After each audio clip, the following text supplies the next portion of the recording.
The Wingfeather Saga is one of my favorite book series, and after years of waiting, it finally has an animated show. So to celebrate, I'm gonna recreate this scene where Lily is singing to the sea dragons using VFX, but there's a catch. Because of my schedule, I only have 3 days to get this shot done, so I don't have any time to lose. So today I focused on gathering my assets. At first, I tried to make the cliffs using AI. I used Canva's text-to-image tool since it's free.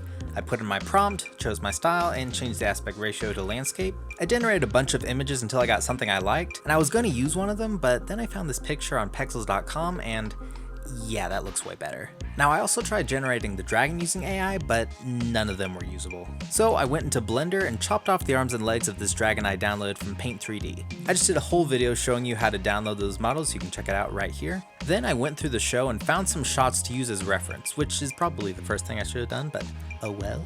And can I take a minute to appreciate how beautiful this show is? Like, I assume they're not working with a terribly large budget, but going for the painted storybook style just really helps it stand out while still looking good. So then I started to throw everything together in Fusion to start getting a feel for the framing. So I cut out the cliff using a combination of masking and Luma King, then I flipped it to match my reference, then I added my dragon and started playing around with the textures and lighting.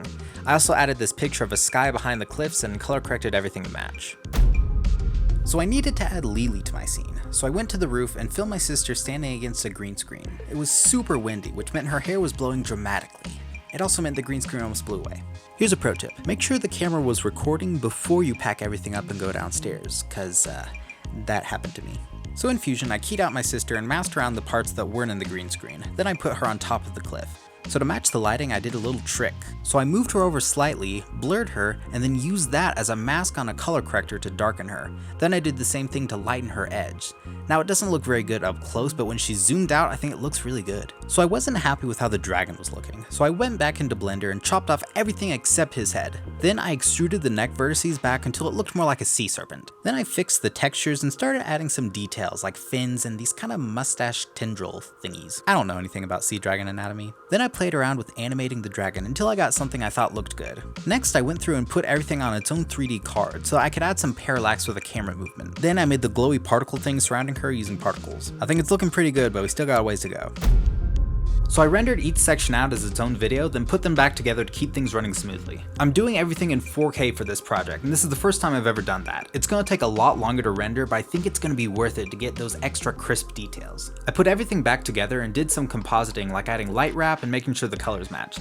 Then I added some light rays, camera shake, and did some very basic color correction. So I did a test render, and I was not happy with how fast the dragon was moving. So I slowed it down with the time speed node and rendered it again. But I still thought the dragon looked too flat. It looked just like a picture instead of a 3D dragon. So I went back and tweaked the animation of the dragon to give it some more depth, and then re-rendered that. All these re-renders are taking up a lot of time to render, and I'm kind of running out of time.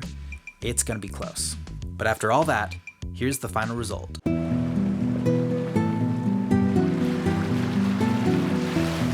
Given the time restraints I was under, I'm really happy with how this turned out. If you enjoyed this, I would definitely recommend checking out the Wingfeather Saga. By the time this video comes out, the entire first season will be out, and you can watch it for free at angel.com/wingfeather. And I promise, they're not telling me to say any of this, like they have no idea I'm making this video. But if anyone from the Wingfeather Saga is watching this and you need some help with season 2, you know where to find me. And if you want a more detailed walkthrough on how to add a dragon to your scenes, I have a video coming out really soon that goes in depth on how to do that, so you might want to subscribe if you don't want to miss that. If you watch this video after that comes out, it'll be right here. But if not, it'll be whatever YouTube thinks you'll enjoy the most.